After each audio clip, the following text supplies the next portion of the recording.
dumadi bukane kang wiworo.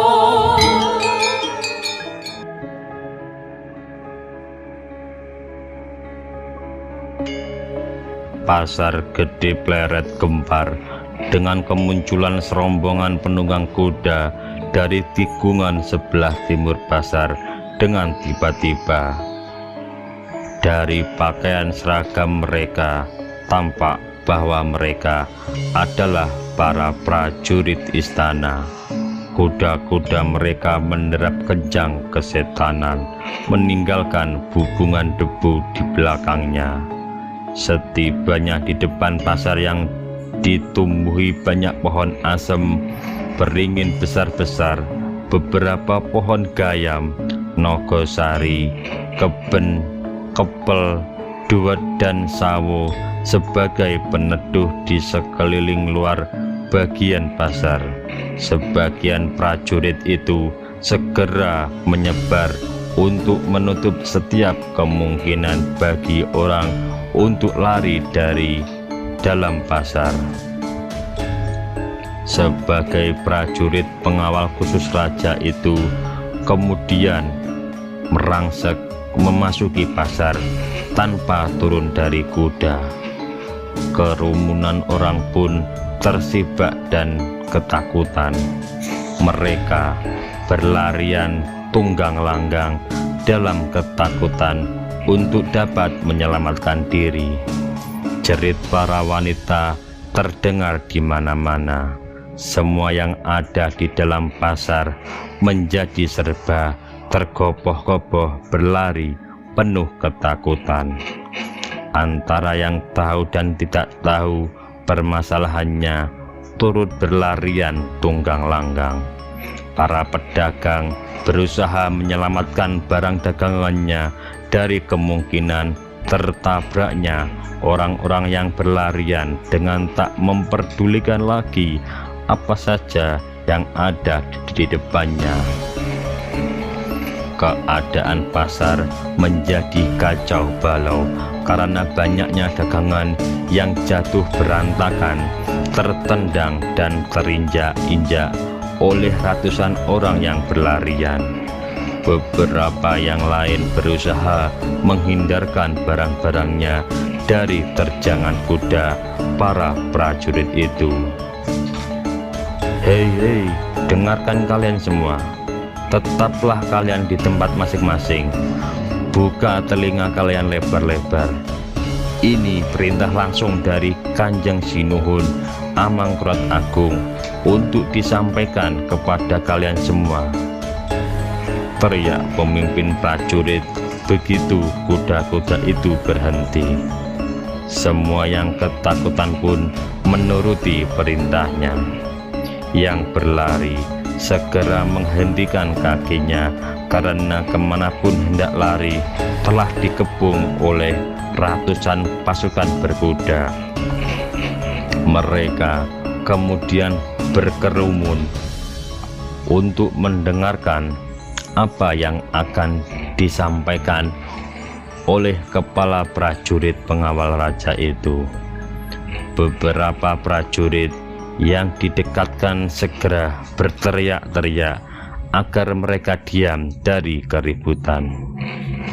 Dengarkan, teriak sang pemimpin prajurit dengan sikap yang lebih tegas dan mata yang melotot menakutkan. Siapapun yang terlibat berbicara sendiri akan kami hajar. Ini pengumuman penting dari Raja Mataram. Mengerti? Teriaknya kembali dengan suara yang membuat takut orang-orang. Mengerti? Jawab mereka serempak dan menghentikan suara-suaranya. Dengarkan oleh kalian semua. Kematian Ratu Wetan ternyata disebabkan oleh racun.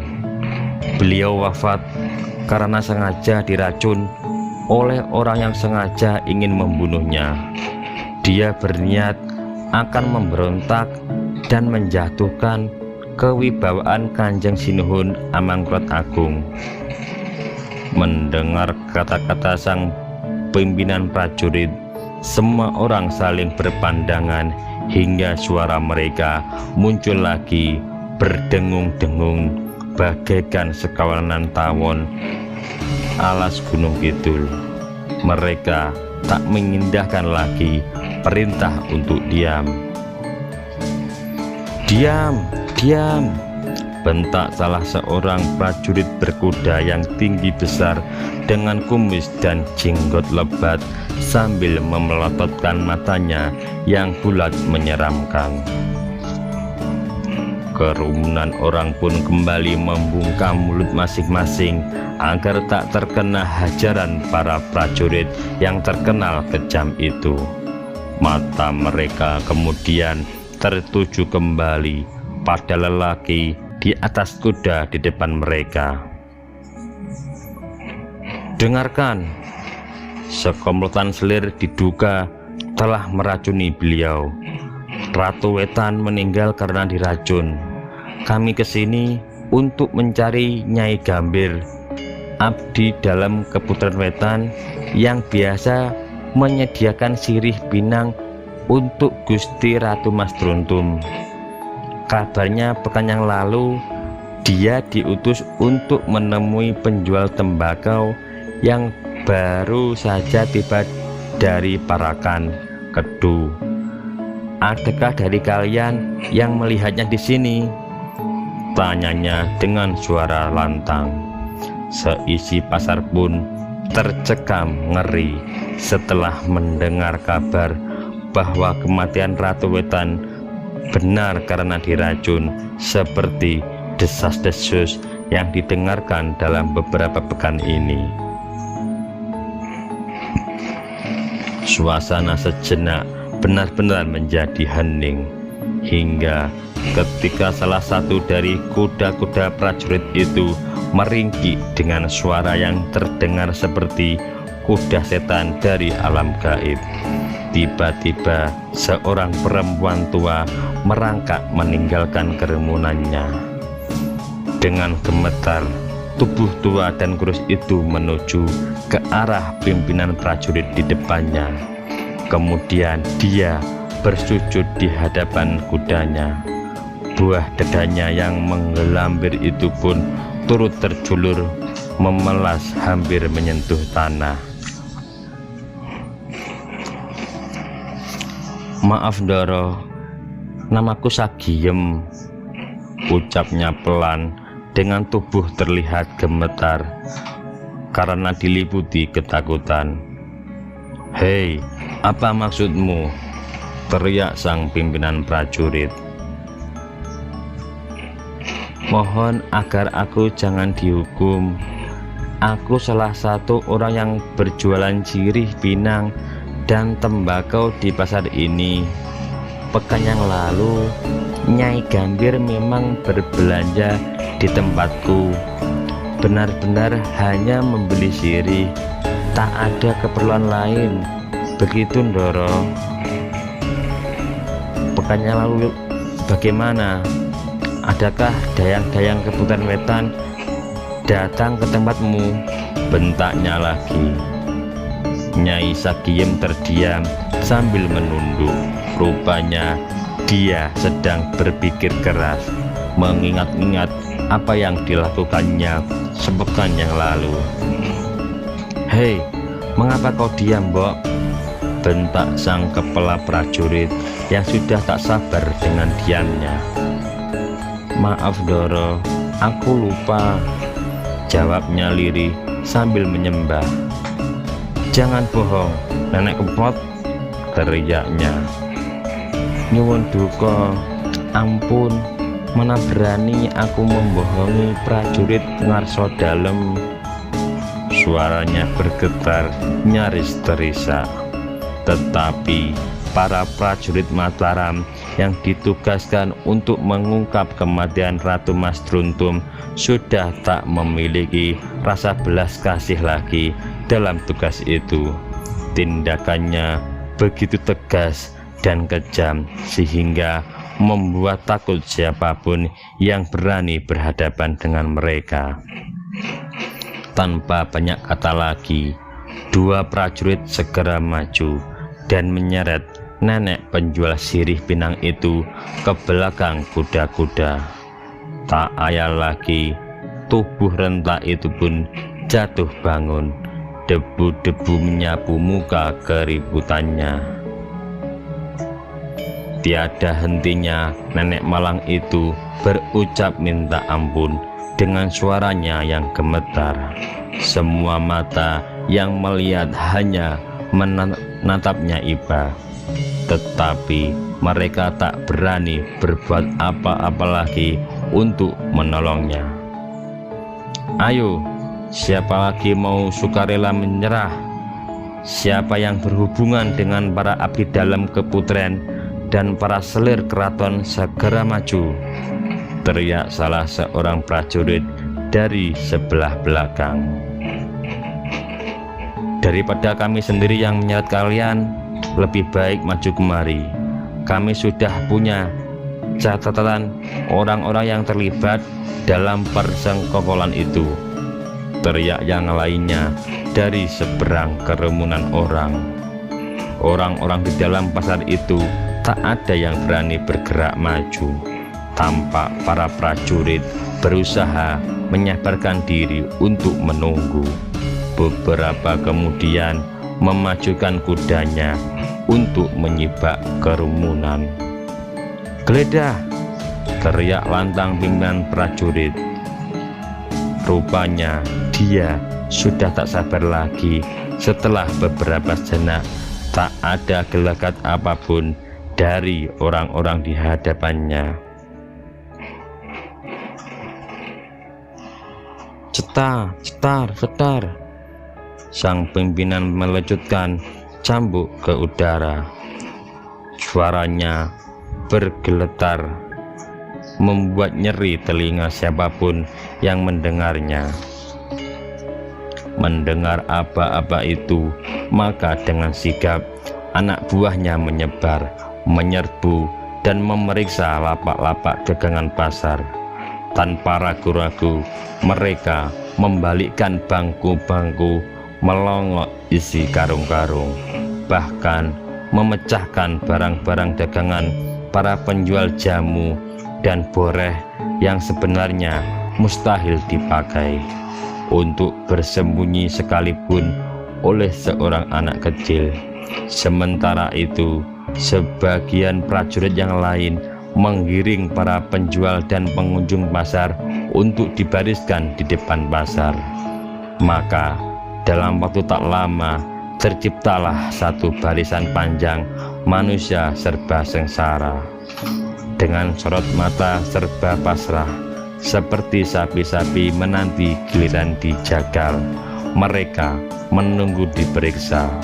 Mereka yang tak dicurigai punya sangkut paut dengan persekongkolan itu segera dilepaskan.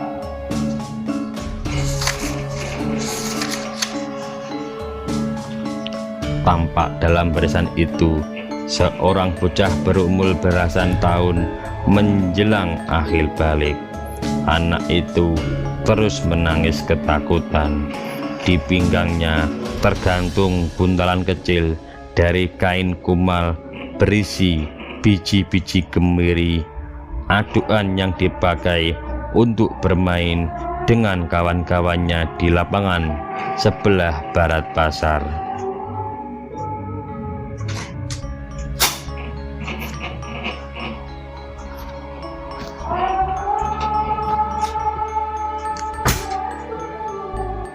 Bocah laki-laki itu segera berlari menjauh dari barisan. Begitu ia selesai diperiksa dan dinyatakan bebas. Namun bocah lelaki itu tak segera pulang.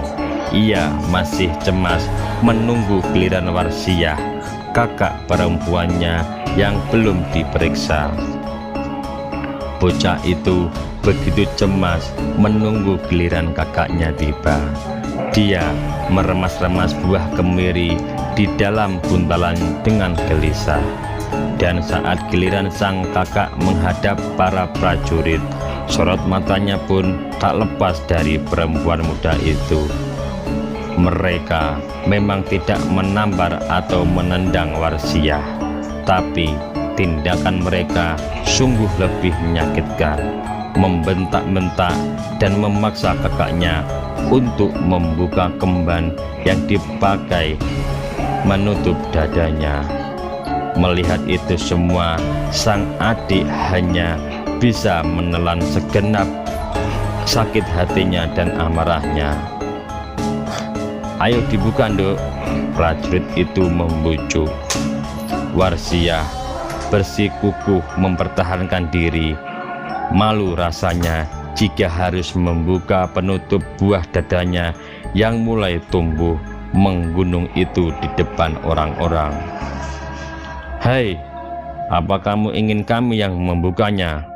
teriak prajurit di depannya.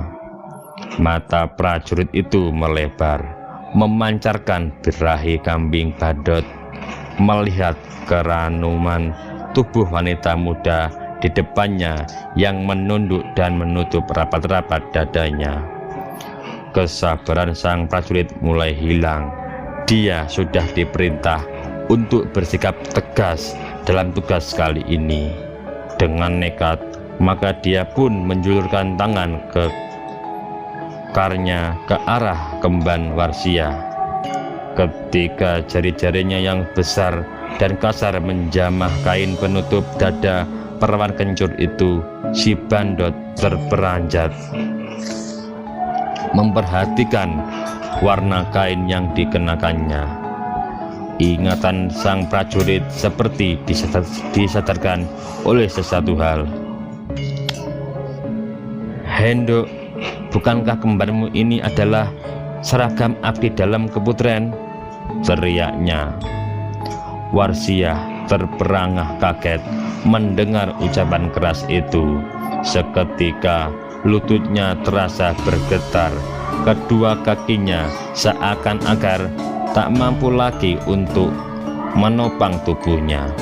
Tiba-tiba saja wajahnya memucat, darah di tubuhnya seakan-akan tersedot keluar dari tubuhnya. Dengan suara bergetar, gadis yang berangkat mekar itu berusaha menjawab untuk membela diri.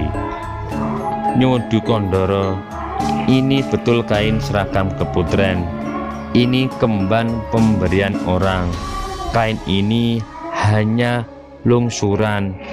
Aku bukan abdi dalam keputren manapun," jawabnya lemah dengan suara bergetar hebat. "Semua alasanmu bisa dijelaskan nanti di keraton, Cahayu. Sekarang juga kamu harus ikuti perintah kami," teriak si prajurit.